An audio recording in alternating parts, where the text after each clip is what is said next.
இன்று மின்சார சபை ஊழியர்கள் 6 மணி நேர அடையாள பணி புறக்கணிப்பில் இருளில் மூழ்கும் இலங்கை. அரசாங்கத்தின் முக்கிய அமைச்சர்களுக்கு உயிர் அச்சுறுத்தல், தீவிர விசாரணையில் புலனாய்வாளர்கள். தென்னிலங்கையில் கணவரை கட்டு வைத்து கொடூரமாக கொலை செய்த மனைவி. நகைக்கடையில் போலி மோதிரம் கொடுத்து தங்க மோதிரம் களவாடிய கில்லாடி. தமிழீழ விடுதலை புலிகளுடன் ரகசிய உறவை பேணி வந்த நாகதீப விகாராதிபதி. வெளியான புதிய சர்ச்சை. கொடுப்பனவு தென்னிலங்கையில் வரும் அதிர்ச்சி தகவல். மீண்டும் களமிறங்குகின்றனில் தேசிய பிரச்சினைகளுக்கு எதிராக ஒன்றிணையும் எதிர்க்கட்சிகள். இலங்கையில் புதிய உச்சத்தை தொட்டு தங்கத்தின் விலை, டாலரின் வீழ்ச்சிதான் காரணமா? தொடரும் எரிவாயு தட்டுப்பாடு, வெடிக்கிறது போராட்டம்.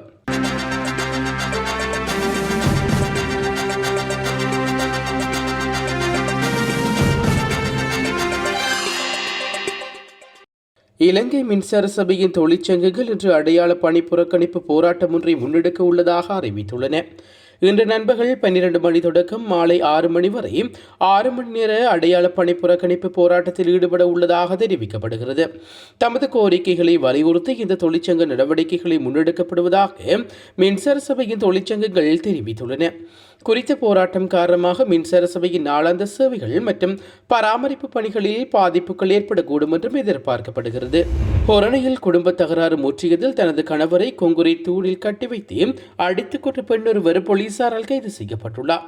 செல் உயன்வத்தை பகுதியைச் சேர்ந்த 30 வயதுடைய காமினி பத்மகுமார என்ற பேக்கரி தொழிலாளியை இவ்வாறு கொலை செய்துள்ளார்.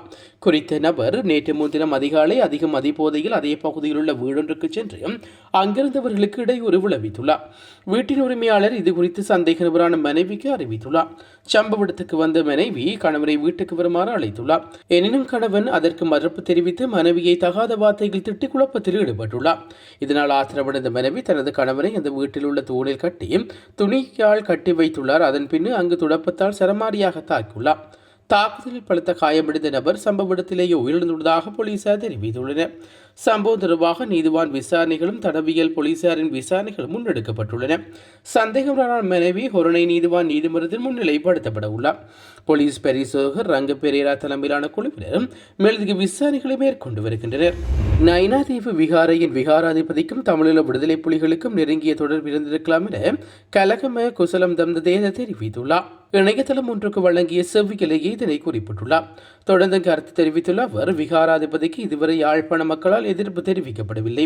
அப்படியென்றால் அவர் அவர்களின் கொள்கைக்கு இணங்கி போவதால் சந்தேகம் எழுகிறது.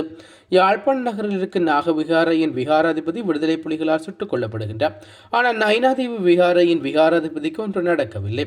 இதனால் நாகவிகாரையின் விகாராதிபதி படுகொலைக்கும் நயினாதீவு விகாராதிபதிக்கும் படுகொலைக்கும் தமிழீழ விடுதலை புலிகளும் ஏதோ ஒரு விதத்தில் சம்பந்தம் இருந்திருக்கலாம்.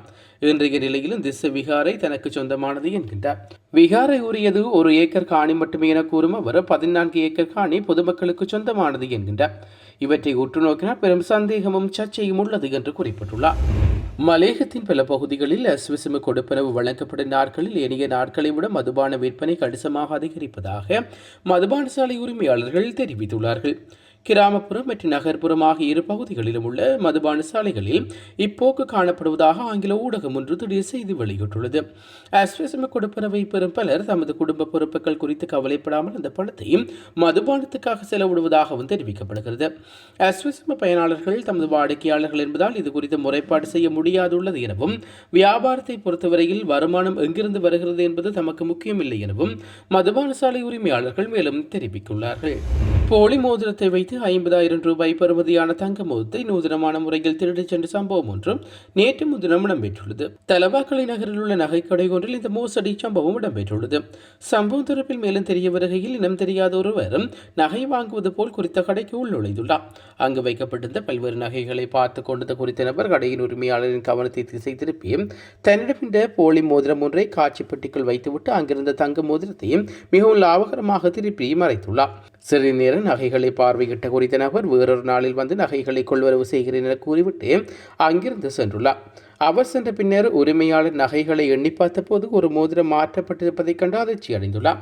இதையடுத்து கடையில் பொருத்தப்பட்டிருந்த கண்காணிப்பு கேமரா காட்சிகளை பரிசோதித்த போது அந்த நபர் போலி மோதத்தை வைத்துவிட்டு தங்க நகைகளை திருடிச் சென்றது உறுதி செய்யப்பட்டுள்ளது. சுமார் 50,000 ரூபாய் பெறுமதியான தங்க நகை திருட்டு சம்பவம் தொடர்பாக உரிமையாளர் தலவாக்கலை போலீஸ் நிலையத்தில் முறைப்பாடு செய்துள்ள நிலையில் போலீசார் மேலதிக விசாரணைகளை மேற்கொண்டு வருகின்றனர். உலக சந்தையில் அமெரிக்க டாலரின் பெறுமதி வீழ்ச்சியடைந்து வரும் நிலையில் தங்கத்தின் விலையானது வரலாறு காணாத உச்சத்தை எட்டியுள்ளது. இலங்கையிலும் கடந்த 2 தினங்களுக்கு முன் ஏற்பட்ட அதிரடி விலையேற்றத்தை தொடர்ந்து இன்று தங்கத்தின் விலை நிலையாக காணப்படுவதாக அறிவிக்கப்பட்டுள்ளது. கடந்த வாரம் ஒரு பவுன்ஸ் 24 கேரட் தங்கம் 3,96,000 ரூபாயாக காணப்பட்டது. எனினும் நேற்று முன்தினம் அதன் விலை 4,000 ரூபாயாக திடீர் அதிகரிப்பு ஏற்பட்டது. அகில இலங்கை நகைக்கடை வியாபாரிகள் சங்கத்தின் நேற்றைய அறிவிப்பின்படி இந்த உயர்வடைந்த விலையேற்றத்தில் தங்கம் தற்போது விற்பனை செய்யப்படுகிறது. அந்த வகையில் தற்போதைய தங்கத்தின் நிலவரப்படி 24 கேரட் தங்க பவுன் ஒன்று 4 லட்சம் ரூபாயாக விற்பனை செய்யப்படுகிறது. 22 கேரட் தங்க பவுன் ஒன்று 3,70,000 ரூபாயாக விற்பனை செய்யப்படுகிறது. இதன்படி 24 கேரட் தங்கத்தின் 1 கிராமின் விலை 50,000 ரூபாயாகவும் 22 கேரட் தங்கத்தின் 1 கிராமின் விலை 46,250 ரூபாயாகவும் விற்பனை செய்யப்படுகிறது. அமெரிக்க டாலரின் தளம்ப நிலை உலக சந்தையில் தங்கத்தின் மீதான முதலீடுகளை அதிகரித்துள்ளது இந்த விலைக்கு உயர்வுக்கு முக்கிய காரணம் என்றும் பார்க்கப்படுகிறது. சமையல் எரிவாயு தட்டுப்பாட்டுக்கு தீர்வு காணக்கோரி எரிவாயு நிறுவனத்துக்கு முன்னால் நேற்று போராட்டம் நடத்தப்பட்டுள்ளது. தேசிய நுகர்வோர் முன்னிலையின் தலைவர் அசல சம்பத் தலைமையில் இந்த போராட்டம் முன்னெடுக்கப்பட்டுள்ளது. எனினும் நாட்டில் எரிவாயு தட்டுப்பாடு இல்லை என வர்த்தக மற்றும் உணவு பாதுகாப்புத்துறை அமைச்சர் வசந்த சமரசிங்க தெரிவித்துள்ளார். லிட்டோ சமையல் எரிவாயு கொள்கலன்கள் விநியோகத்தில் ஏறக்குறைபாடும் இல்லை எனவும் சுமார் 80,000 கொள்கலன்கள் சந்தையில் விடப்பட்டுள்ளதாகவும் அவர் சுட்டிக்காட்டியுள்ளார். அத்துடன் எரிவாயு தேவைக்கூடிய பெரும்பாலான பகுதிகளில் லிட்டோ நிறுவனமும் மீதமுள்ள பகுதிகளில் லாஃப் நிறுவனமும் பூர்த்தி செய்து வருவதாக குறிப்பிடப்பட்டுள்ளது. இதேவேளை எரிவாயு கொள்கலன்கள் ஏற்றப்பட்ட பார்தூதிகள் நகரத்துக்கு வருகை கண்டு அப்பகுதி மக்கள் பட்டாசு வெடிகொளுத்தி வருவதாகவும் சில பிரதேச செய்திகள் தெரிவிக்கின்றன. பொது பாதுகாப்பு அமைச்சர் ஆனந்த் விஜயபால மற்றும் பிரதி அமைச்சர் சுனில் வட்டக்கல் ஆகியோருக்கு விடுவிக்கப்பட்ட கொலை மிரட்டல்கள் குறித்து குற்றப்புலனாய்வு திணைக்களம் விசாரணைகளை தொடங்க உள்ளது. அவ்விசாவளை போலீஸ் பிரிவில் இருந்து கிடைத்த புலனாய்வு தகவலின் அடிப்படையில் இந்த விசாரணைகள் தொடங்கப்பட்டுள்ளதாக தெரிவிக்கப்படுகிறது. போலீஸ் ஊடக பிரிவில் நேற்று நடைபெற்ற சிறப்பு ஊடகவியலாளர் சந்திப்பில் பங்கேற்ற போலீஸ் ஊடக பேச்சாளர் உதவி போலீஸ் அத்தியட்சகர் FQ புட்லர் இந்த தகவலை வெளியிட்டுள்ளார். தேசிய புலனாய்வு பிரிவின் முன்னாள் பணிப்பாளர் சுரேஷ் சால கைது செய்யப்பட்டமை அரசாங்கத்தின் நாடகமாக என்ற கேள்வி எழுப்பப்பட்டுள்ளது. உயிர்த்தினாய்வு தற்கொலை தாக்குதல் சம்பவ தொடர்பில் அரசாங்கம் பல்வேறு வாக்குறுதிகளை அளித்தது என்று சுட்டிக்காட்டப்பட்டுள்ளது. உயிர்த்தினாய்வு தற்கொலை தாக்குதல் சம்பவம் தொடர்பான பிரதான சூத்திரதாரியை அடையாளம் காண்பதாகவும் அவருக்கு எதிராக நடவடிக்கை எடுப்பதாகவும் அரசாங்கம் வாக்குறுதி அளித்திருந்தது. எனினும் தற்போது அரசாங்க ஆட்சி பொறுப்பினை 1.5 வருடங்கள் கடந்துள்ள நிலையில் வாக்குறுதி நிறைவேற்றப்படவில்லை என ஐக்கிய மக்கள் சக்தியின் நாடாளுமன்ற உறுப்பினர் நளின் பண்டார குறிப்பிட்டுள்ளார். தாக்குதல் சம்பவம் இடம்பெற்ற ஏப்ரல் 21 அண்மைக்கும் பகுதியில் புலனாய்வு பிரிவின் முன்னாள் பணிப்பாளர் சுரேஷ் சால கைது செய்யப்பட்டுள்ளதாக அவர் சுட்டிக்காட்டியுள்ளார். ஏப்ரல் 21 அண்மைக்கும் நிலையில் சுரேஷ் சால கைது செய்யப்பட்டமை குறித்து கேள்விகள் எழுப்ப வேண்டியுள்ளது என்றும் தெரிவித்துள்ளார். இந்த கைதுகள் ஒரு நாடகமாக இருக்கக்கூடாது. ஏப்ரல் 21 அண்மைக்கு நேரத்தில் இவ்வாறான கைதுகள் நடைபெறுவது சந்தேகத்தை எழுப்புவது என்றும் தெரிவித்துள்ளார். ஏப்ரல் 21 அண்மைக்கும் போது இவ்வாறான சாட்சிகள் நடத்துவது நாடகங்களை நடத்துவது மக்களை விரும்பவில்லை எனவும் ஈஸ்டர் தாக்குதலில் பாதிக்கப்பட்ட நபர்களே அந்த குடும்பத்தினரோ கர்தினால் மெல்கம் ரஞ்சித் ஆண்டகையோ இதை விரும்பவில்லை என்றும் தெரிவித்துள்ளார். இந்த அரசாங்கத்துக்கு 99 விதமான கத்தோலிக்கர்கள் வாக்களித்தார்கள். நீதி கிடைக்கும் என்ற நம்பிக்கையிலேயே அவர்கள் வாக்களித்தார் என்று சுட்டிக்காட்டியுள்ளார். உயிர்த்தினாய்வு குண்டு தாக்குதலின் பிரதான சூத்திரதாரியான சார்ஜன் 2012 தொடக்கம் துவான் சுரேஷ் சாலாவுடன் தொலைபேசியில் தொடர்பு கொண்டிருந்ததாக ஈஸ்டர் குண்டு தாக்குதல் ஜனாதிபதி விசாரணைகளின் ஆணைக்குழு முன்னிலையில் தான் தெரிவித்துள்ளதாக field marshal Sarath Fonseka 2023 September 21 நாடாளுமன்றத்தில் உரையாற்றும் போது தெரிவித்திருந்தார். இந்நிலையில் சுரேஷ் சாலா நேற்று காலை கைது செய்யப்பட்டுள்ள நிலையில் சரத் பொன்சேகாவின் உரையடங்கிய முழு காணொலியும் தற்போது சமூக ஊடகங்களில் பேசு பொருளாகியுள்ளது. அவர் அன்று தெரிவித்த கருத்துக்களுக்கு நீதி கிடைக்கவில்லை. ஆனால் இந்த காணொலியில் சுரேஷ் சாலா தொடர்பான பல தகவல்களை சரத் பொன்சேகா அன்றே தெரிவித்துள்ளார். அன்று அவர் தெரிவித்த கருத்து இருந்தது. இறுதிப் போர் முடிந்த கையோடு 2010 பின்னர் ஷாஜான் புலனாய்வு பிரிவில் சேர்ந்து இணைக்கப்பட்டார். கோட்டபாயுடன் மிகவும் நெருக்கமாக செயற்பட்டவர். ராணுவ புலனாய்வு துறையில் பிரதானியாக சுரேஷ் சாலா செயற்பட்ட போது ஷாஜான் எவ்வித பயமும் இல்லாமல் செயற்பட்டார். ஆனால் நான் ஷாஜாவின் பக்கம் தள்ளி வைத்தே செயற்பட்டேன். தமிழ் தெரிந்ததாலே அவர் புலனாய்வு பிரிவில் சேர்த்துக் கொண்டுள்ளார்கள். கோட்டபயாக்கு விசுவாசமாகவும் செயற்பட்டார். 2010 ஜனாதிபதி தேர்தல் அன்று வவுனியா மற்றும் கிழக்கு மாகாணங்களில் குண்டுவெடிப்பு நடத்தப்பட்டது. அப்போது சுரேஷ் சாலா வவுனியாவில் இருந்து கொண்டு இதை செய்துள்ளார். மைத்திரிபால சிறிசேன இந்தியாவில் இருக்கும்போது சுரேசாலா அவரை சந்தித்துள்ளார். ஈஸ்டர் குண்டு தாக்குதலில் சாலா மத்தியில் செயற்பட்டவர். இதனால் பிரதான சூத்திரதாரி இருப்பதாகவும் குறிப்பிட்டிருந்தார். முல்லைத்தீவு இராவிப்பட்டி நெற்களஞ்சிய சாலையில் விவசாயிகள் வரிசையில் காத்திருந்த போது இராணுவத்தினர் அங்கு வந்து 70க்கும் மேற்பட்ட நெல் மூடைகளை முன்னுரிமையின் அடிப்படையில் விற்பனை செய்துள்ளதாக வன்னி மாவட்ட நாடாளுமன்ற உறுப்பினர் துரைராய ரவிகரன் கண்டனம் தெரிவித்துள்ளார். மட்டக்களப்பு மாவட்ட அதிகாரி மறுத்தபோதும் வடமாகாண பொறுப்பு அதிகாரிகளின் உத்தரவின் பேரில் இந்த கொள்வனவு இடம்பெற்றுள்ளது. தமிழ் மக்களின் ஆக்கிரமிக்கப்பட்ட நிலங்கள் உற்பத்தி செய்யப்பட்ட நெல்லை இராணுவத்தினர் இவ்வாறு விற்பனை செய்துள்ளார்கள்.